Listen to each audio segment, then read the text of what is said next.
Welcome to the Inside Sales Enablement Podcast. Where has the profession been? Where is it now? And where is it heading? What does it mean to you, your company, other functions, the market? Find out here. Join the founding father of the sales enablement profession, Scott Santucci, and trailblazer Brian Lambert as they take you behind the scenes of the birth of an industry. The Inside Sales Enablement Podcast starts now. Hi, I'm Scott Santucci. I'm Brian Lambert, and we are the Sales Enablement Insiders. Our podcast is for sales enablement leaders looking to elevate their function, expand their sphere of influence, and increase the span of control within their companies.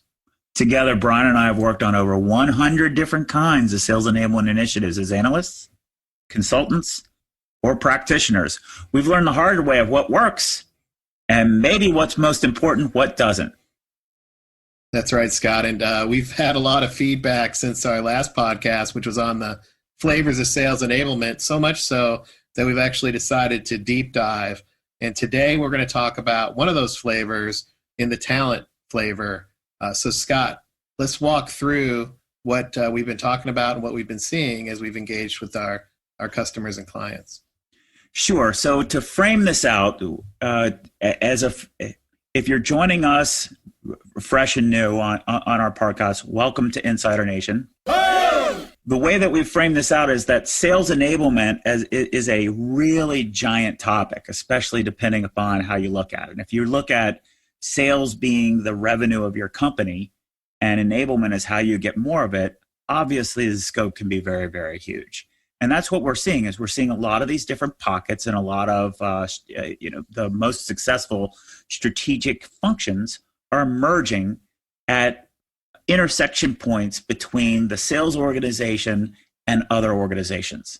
So for example, we talked about the message flavor, which is at the intersection point between marketing and sales, or the engagement flavor, which is the intersection between marketing, sales, business units, and finance. It's a huge quagmire. And we also talked about the administrative or administer flavor, which is really at the intersection point between sales and the administration support team. So that might be if you have one administrative function, that would include your legal. It might include some sales operations, particularly revenue recognition parts, and your IT department. That would be what that would focus it on. But what we're zooming in on is that intersection point between the human resource functions, which are typically responsible for training, culture, learning and development, hiring, and the sales organization, which is starting to also pick up its own version of training and onboarding and participates in hiring. And as you could probably imagine, there's a lot of friction points between those two groups, and that's what we're going to be concentrating on. Yeah, especially with all the digital transformation that's happening, the scope and change that's happening within the talent space as it evolves. Skills need to become higher. The conversations that people need to be having need to be different. And I think this is a great topic for today because of those challenges that we're seeing. Yeah, and to pick that back up, to pick up on that thread, one of the things that we're asking people to do is take a step back. And sometimes you can't see the forest through the trees if you're actually looking at the moss, right? And that's really where we think a lot of people are today, is that they're so focused on very specific details about maybe do we have exactly the right training curriculum? How many fields can we put in terms of our hiring specs, that maybe we've lost sight about where things are going. So if you boil this back up and just use this podcast as an opportunity to take a step back, one of the ways that we like to look at this is, why do you have a sales force in the first place? Uh-oh. That's way back, but I love that question. And, when you and I started talking years ago, you would ask me questions like that and I would laugh them off. But the more I thought about it, I'm like, dang, that's a really good question. So why do we have a sales force, Scott? What's your thought on that? Well, the simple answer is because customers still demand it. But I think where we are today is to have this idea that you have a one-size-fits-all monolithic sales force is it's just barbaric. That's barbaric thinking. Well, but aren't 58% of all decisions made before anybody ever talks to a customer? Yeah, just like 58% of the decisions that I make when I go to a grocery store are already made for me, right? Right. Those metrics are good sort of talking points, but you can't ever know for sure.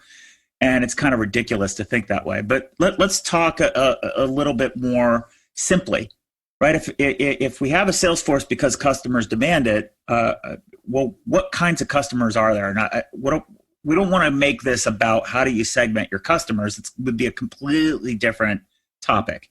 But let's just talk very specifically here.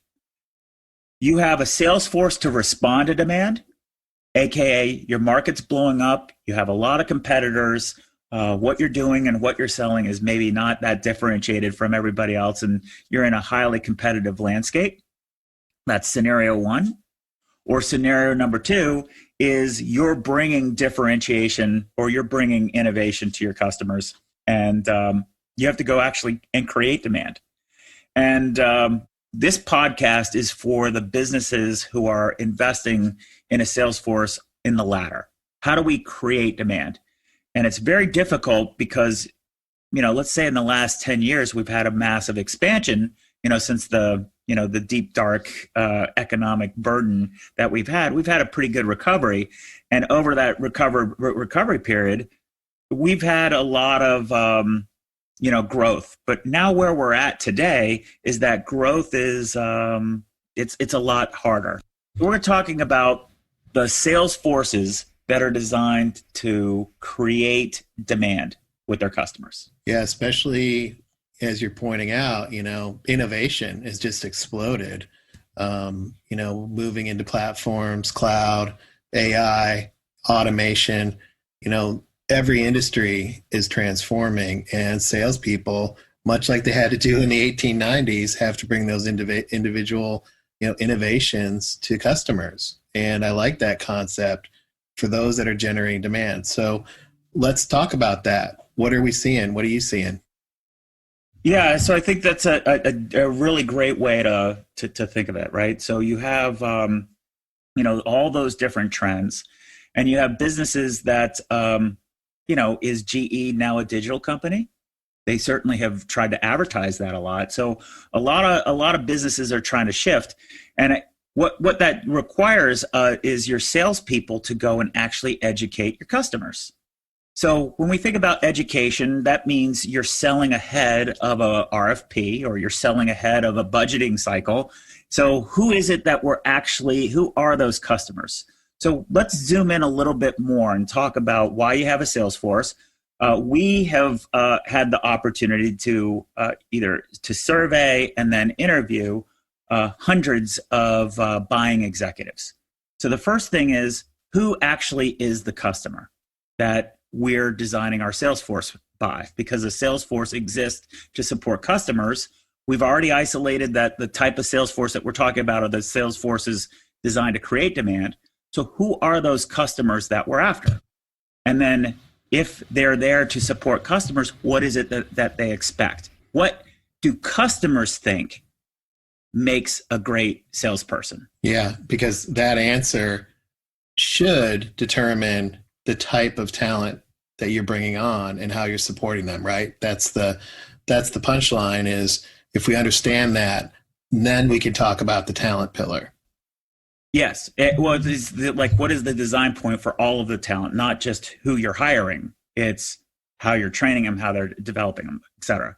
So here's the spec, right? The spec is, we ask those executive buyers to tell us what makes a good rep. And here is their definition. This is not our definition. This is not, your definition from other sales forces. This is the definition of executive level buyers. All right, drum roll. I'm going to give the drum roll. Yep. Big reveal. Okay. The salesperson shows they understand my business issues, and can clearly articulate to me how to solve them. So that's the definition of executive buyers of what a good rep looks like. That's right. Those reps understand my business issues and they articulate to me how to solve those issues. Now, what's interesting is if you talk to a lot of people who are students of sales, is that they're going to say, well, no bleep, right? No kidding. What's new about this? And really the issue is not a lot's new about that. If you're going to help somebody think differently and drive change, you must understand their business. You must understand their challenges, and you must be able to articulate those, or else there's no basis to change. What makes this difficult and unique is how complex those business issues are and how hard it is to articulate them because they cut across multiple silos. So the next question we ask those executive buyers is, how often does your interaction with a typical salesperson lead to that criteria? So in other words, how often do the conversations that they have with different reps meet that spec? What do you think that I'm going to ask you, the leaders? Brian knows what the number is. I'm not going to ask him. But before, I'll do the drum roll though. Right, but before I share what the data is, think to yourself, what percentage of executive buyers find their interactions with sellers valuable? Is it 80%? Is it 50%? What's the number? Well, the number we have is it's 11%. So said differently, 90% of the interactions that they have with sellers is not valuable. Yeah, this is, I've got a bit of a story on this. Since 2002, I've traveled all over the world, and I ask a simple question when I'm on the main stage. I say, hey, I've got $500 US right here. Who can come up here and talk about their customer? And I always get a ton of people that want to come up. When I bring up the salesperson who volunteers, which is great, I say, okay, the only caveat to that is you cannot talk about your company, your product, or yourself. And you have to talk 2 minutes about your customer. Go. And to date, since 2002, I have not been able to find a single salesperson who can do that yet. I haven't found a representation of the 11%. And I would challenge, as listeners, I would challenge you to try that same thing. Go ask your salespeople to do that. And also you try it too. The world of the buyer has definitely evolved. So I think that's a great segue into, here are some exact quotes. These are exact quotes from executive buyers, executive decision makers, about why is it that so few of the reps add value. Here are some direct quotes, 5 direct quotes. Because they don't do their homework. They can't think outside of their product. They're unable to provide any knowledgeable answers to queries raised. They don't understand how they fit into our company. They're focused totally on closing a sale. They don't understand the issues or problems I'm trying to solve. These are all direct quotes of executive buyers to describe why so few add value. Brian, any comments on that? Yeah, it's been interesting. I've actually been on the buyer side in a Fortune 500 company, and this exact challenge came across my desk. I had, probably 100 salespeople reach out to me. I took one call because of those issues. If somebody, and it's interesting, right? As somebody on the buy side, I didn't need them to articulate my challenges fully and become a, Zen master at them. I was just looking for somebody to kind of meet me, not even in the middle. I mean, I guess at the 11% mark. If somebody could have just 11% did it, I would have took a call. That's actually who I took the call with. So they didn't have to be perfect either. So to add more color on that, so what we're making a case is what is the current state if the all of the talent investments that we're making across the company, whether it be in human resources or in the sales force, if all these things are happening, what type of rep are we producing out there in the industry? So the next question is, how prepared are the reps? So through the lens of an executive level buyer, here's some real data. These executive buyers believe that 62% of the sellers were knowledgeable about their company and products. 24% said the salespeople were knowledgeable about my specific business. 23% said that those salespeople can relate to my role and responsibility in the organization. 22% said those salespeople can understand my issues and where they can help. 21% said those salespeople had relevant examples or case studies to share with me. Yeah, that's interesting. So in the 20% is knowledge about my business, my role, responsibilities, my issues, where they can help, and then this idea of providing examples or case studies. Those are all 20%, which is a big F. The highest is 62%, and that's still a V in most organizations. And that's the idea of they're knowledgeable about their company and their products, and that's the most prepared that they are. That's so interesting. And what's also interesting about that is if you were to break down and look abstractly or very high level, to forest through trees, and categorized content or specifications of what you're hiring people to, onboarding people to do, coaching them to do, or developing them to do, train them to do.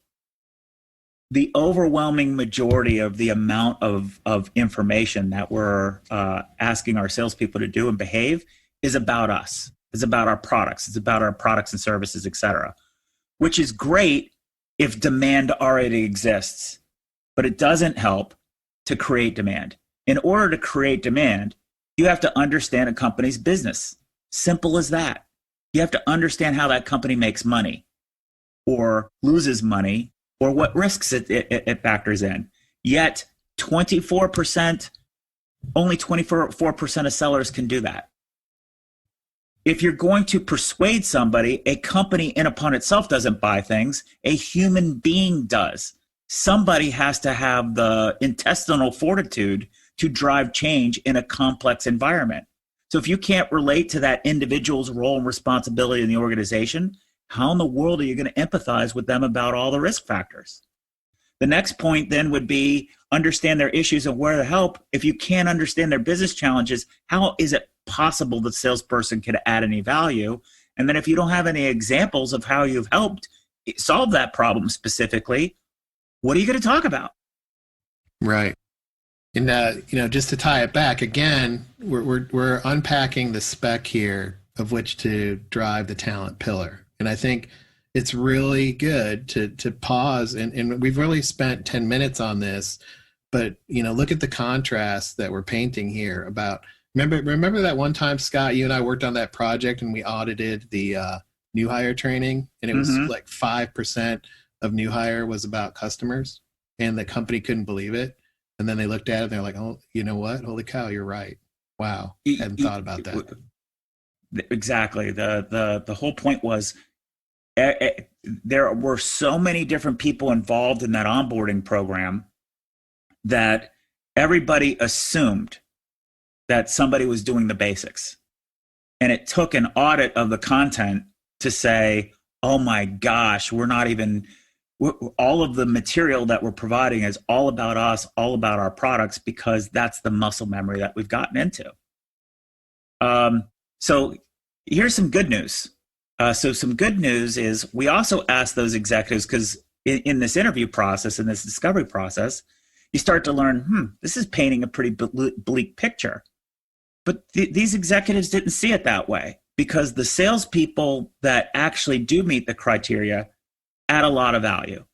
And as a matter of fact, they offer so much value that they differentiate their vendor from all of the competition. So here's some proof on that. We asked those executives to tell us in an open-ended question, what most differentiates a vendor or supplier from their competition? That was the specific question asked to those executives. The top two answers were, number one, the ability to match relevant capabilities to specific problems.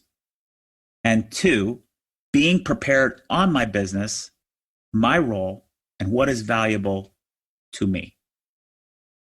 When you add those together, that's 54%.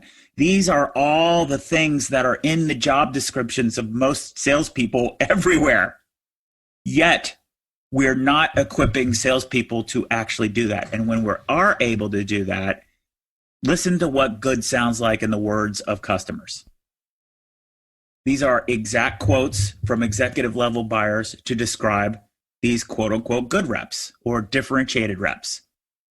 Think about this a little bit and think about what percentage of your reps are actually behaving this way. She acts like she is fully embedded in our organization and she exceeds our expectations every time. Access to the supplier's total capabilities is the second one I'm going to share with you. Third, truly concerned about finding answers and solutions that fit my needs. 4, they learn my personality, expectations, and requirements. 5, a single point of contact with a good understanding of the business and active engagements and can solve problems rapidly. Yeah, wow, that's quite a contrast. Now, interesting. Let me challenge you a little bit, right? So, I think in today's world, and I've actually been on the receiving end of this, so I'll repeat what others have said. Our product does that, Scott. Our product embeds in the organization. Our product, links capabilities to problems. The technology we're building is so advanced that it speaks for itself and it's self-evident. And now we've got AI, so artificial intelligence. So because of that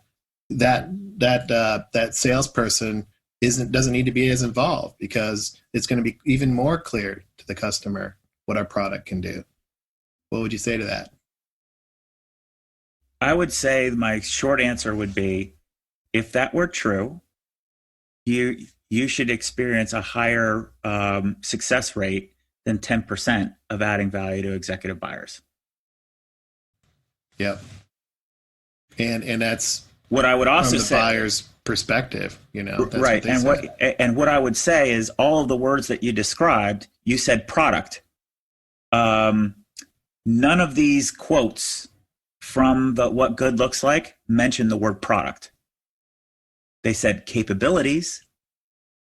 They specifically said total capabilities. That includes your training, the knowledge that you have. It includes your professional services. It means everything that can help them be successful.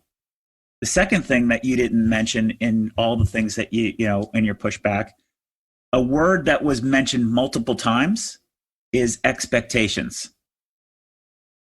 You said, I meet your expectations without even asking what my expectations were.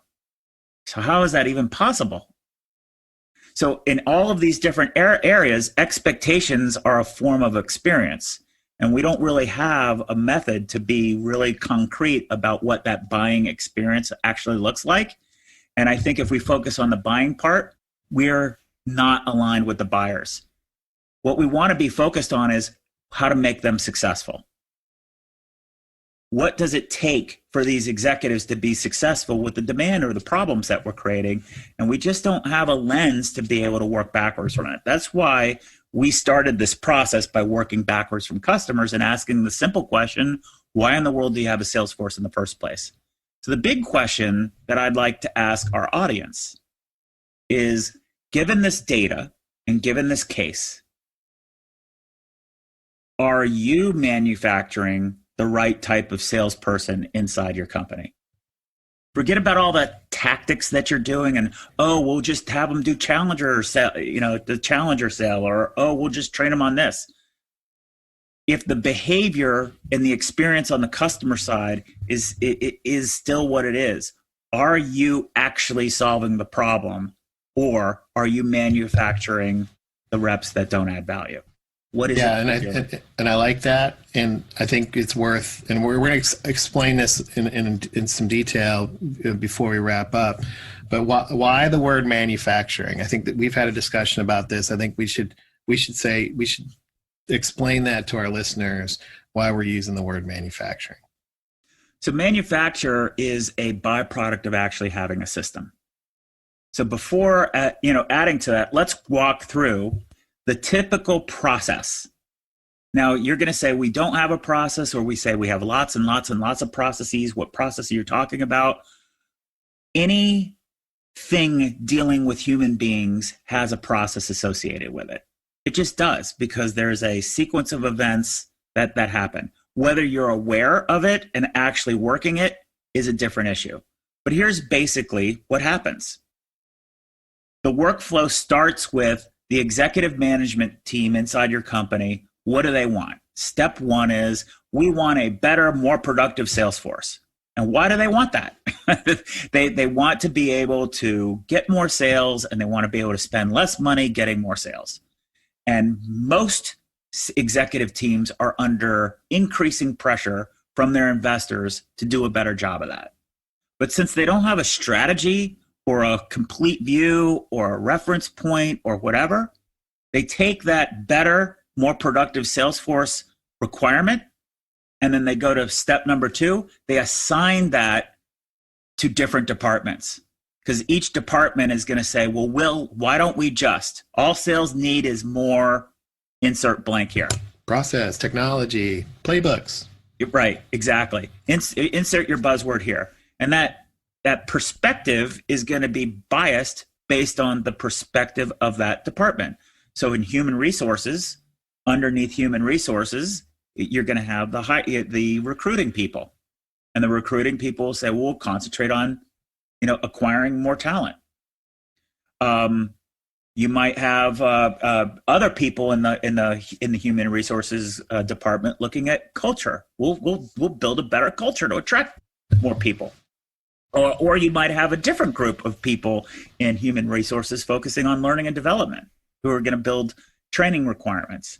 And then you'll have people inside sales organizations, like sales enablement professionals that might work there, who build their own training requirements. Or you might have product groups who build their own product training requirements. So you get all this mismatch of stuff. So the spec of execution is highly varied. Yeah, and one that I've seen lately there is, because I had success with process X or methodology Y, we're bringing that in because it worked before. So let's bring that one in too. Right. It's sort of like, I call that the silver bullet, myth, right? If it worked somewhere else, it's going to work. It's going to work here for us. Okay, so what does that lead us to? What it does is it creates the situation. If we think about major milestones of what we want to accomplish, are we hiring the right people? How would you even know? Well, nobody really owns that. Exactly. Then the next part is, how are we making those new hires ready? Or another version of readiness is, how do we equip our existing salespeople to sell our new products and services? Yeah. Both are challenges, right? Well, they have to do all that stuff plus more. Right. Mm-hmm. How are we training salespeople? What should we be training them on? Do we want to keep training them on time management techniques and negotiation? What are the things that we should be training on in the first place? And who's responsible for looking at that overall curriculum? Yeah, and needing to click up and say, what's that look like over, multiple touch points, not just, adult learning says it should be this way. Right. Then you've got the other issue of the sales training space has talked about for at least 20 years the need for reinforcement, that once you train somebody on something, if you don't reinforce it, you lose up to 80% of that. Yet we still don't have adoption and reinforcement strategies and processes in place. So it's pour money into training and get 20% out of it without reinforcement. And then the last part would be measure what? It used to be we didn't measure anything. Now we measure so many gosh darn different things, it's almost impossible to figure out what the metric matters. So in this state of all of these things and activity, we have to do this. What happens is you get all of these uncoordinated clouds of execution, which results into higher turnover rates, longer ramp up times, massive inefficiency. You get a growing disproportional amount of results. In other words, the top 20% produce more and more of your growth than less of it. It's less smooth. Yeah, and you get excessive spending. Yeah, I was going to say there's a lot of money involved in that, what you just painted. And it's money that's hard to see because there's so many different individual people spending $50,000 to $100,000 on their one thing. People can't conceive of how much this stuff adds up because there are so many people involved. So this is what's happening. And so what's happening is with this lack of coordination, with this lack of strategy, does it make any wonder why we're getting and we're producing salespeople who 90% of the salespeople produced don't add value to customers? Yeah, and that's a great point. And I would also say, there's a lot of well-intentioned work and there's a lot of volume of activity. And I think, sales enablement training product are trying. The challenge is that we're outlining here is are they using and are you using the spec of the customer expectations? That's one. And then two, just because you're well-intentioned in perhaps a sliver of the value contribution that's needed, what about the entire, and you mentioned this, what about that entire system view? Who's driving that?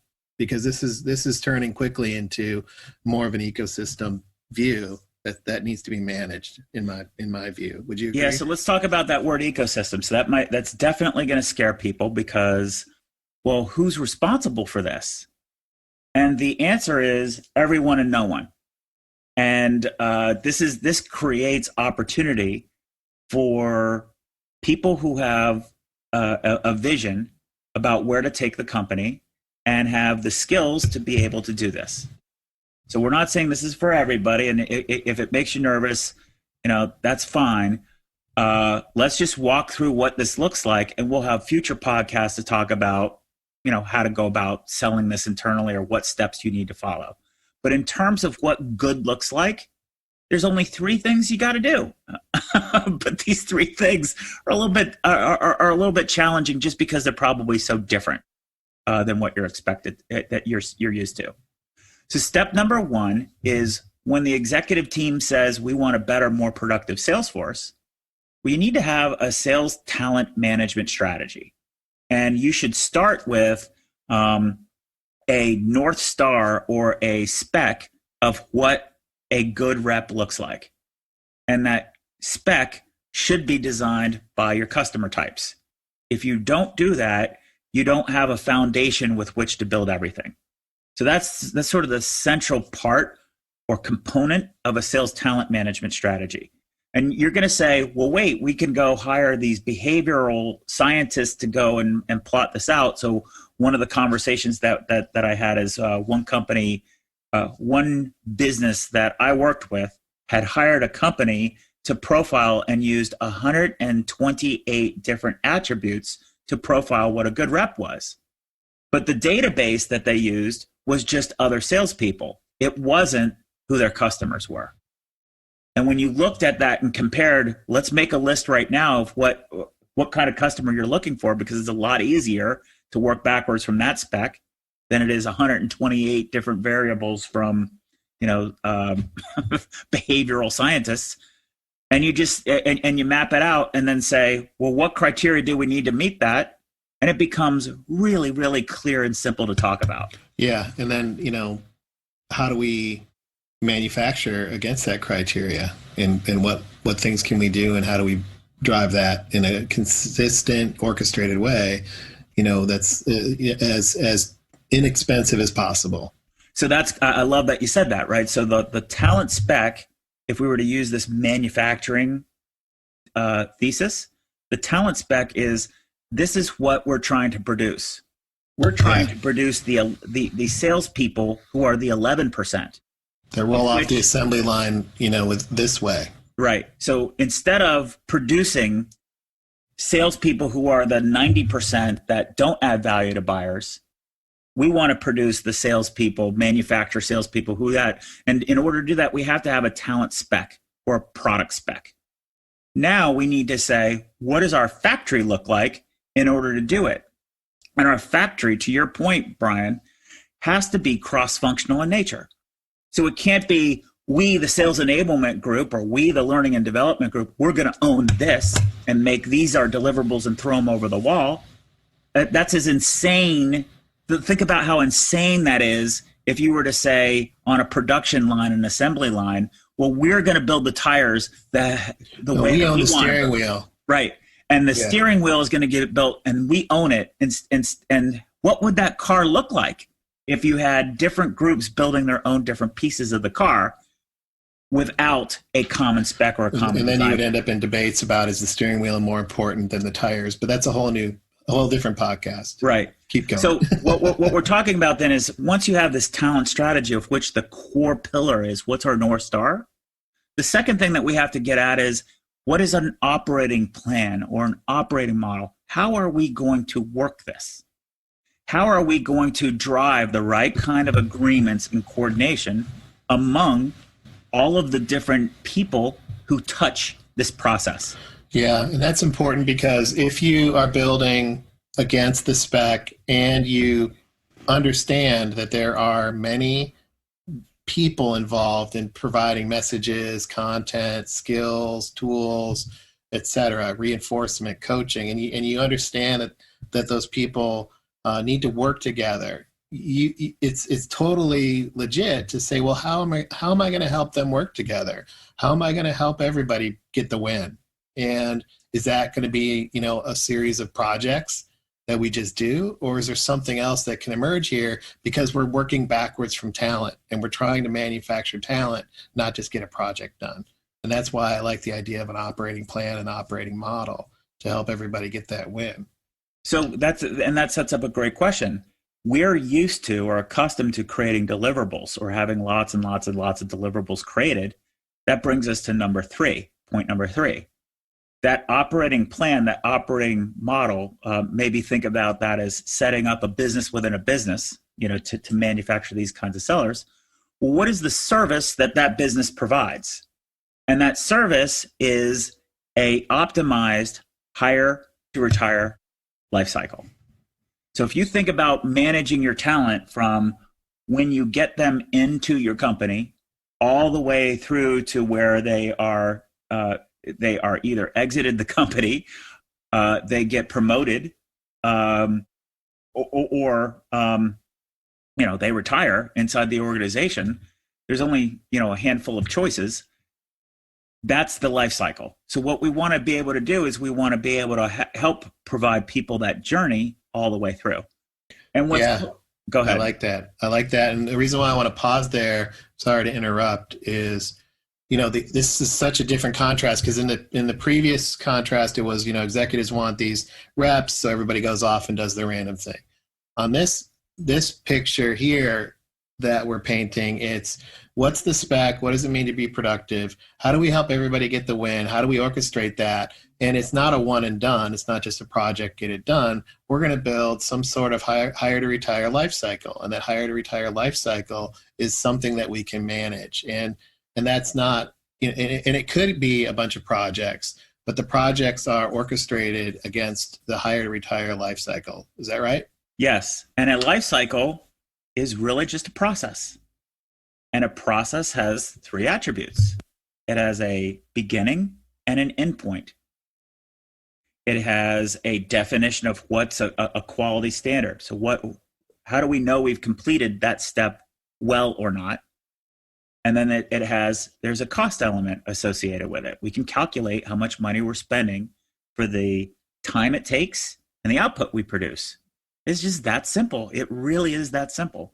So underneath that big umbrella, you're going to say, well, that's boiling the ocean. It's like, well, we have to be able to chunk that out. So there are 5 stages of that life cycle. 5. The first one is acquire. How we hire and retain the right people. Are we acquiring the right talent? And if you think about it, when does that acquisition process begin and when does it end? Being clear on those and making sure everybody involved is clear on those is a huge success factor. But if you think about all the people involved in just the acquisition process, there's many. We'll get into that later because we'll probably zoom in on each one. Yeah, let's zoom in on each one. And I'll just say, if you're listening to this and your scope is, sales enablement, for example, and you've been in the perhaps onboarding space, and we start with acquire, you might say, well, that's out of scope for me. This is not a set of job descriptions that we're outlining here. This is the components that align to producing talent across a hire to retire life cycle, because it's a process. Regardless of if it's your scope or not, these things need to happen. Now the question then becomes, how does it happen? But starting with acquire, ask yourself, do people need to work together to acquire the right talent for our sales team that's driving demand, creating demand? And if the answer to that is yes, then can you help those people do that? And obviously there's management involved and there's talent acquisition, et cetera, but who's going to help drive that team and that cross-functional team to that talent spec, right? So that each one of these is going to fall out perhaps outside the scope of your traditional, what you've been doing for the last 12 months. But think about this in the context of, how do we manufacture the right talent? So underneath enabling services and optimize hire to retire, we've talked about acquire. And we've got 4 other ones that we'll just touch on, and we'll probably have different podcasts to go in because we can zoom in, do a lot of detail for each one. The next one is onboard. So that's really picking up the process of, after somebody has signed the paper, the clock should start on the onboarding process. And the goal of the onboarding process is to make them productive faster. Pretty simple and straightforward. Figuring out what that exact requirement is tough. It's where I love this quote, sales is simple, simple is hard. It's a very simple spec. Getting that right is hard. And everybody knows where onboarding starts, but as you pointed out, I think 5 or 6 years ago, nobody really knows when it ends. Well, I don't think people agree on when it starts. I would not. So for me, you should start the clock the second the rep has signed. The clock of onboarding should begin the second the rep has stepped in the door. Actually, I would prefer onboarding should begin when they sign the paper.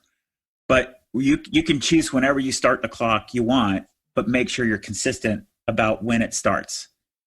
The bigger question is, when does the onboarding process end and the role of the frontline sales manager begin? That handoff is something that we'll have a whole podcast on onboarding to talk about, but that handoff is rarely clear. Which brings us to our third element, our third phase of the hire to retire process, which we call coach. How do you equip the manager to teach and reinforce the right behaviors? That's our focal point there. Makes sense. The fourth one is develop.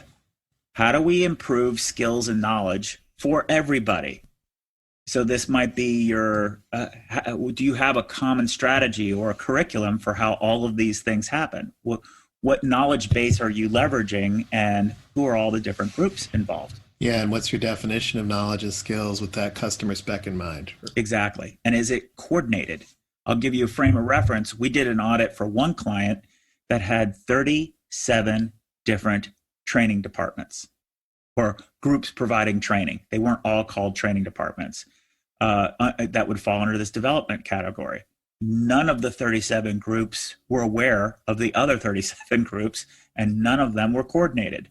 So that would be akin to you going to a school, university, and having your physics material, at least physics is a standard, spread all over the place with different styles and different workshops and everything like that. How in the world would you be able to consume that information?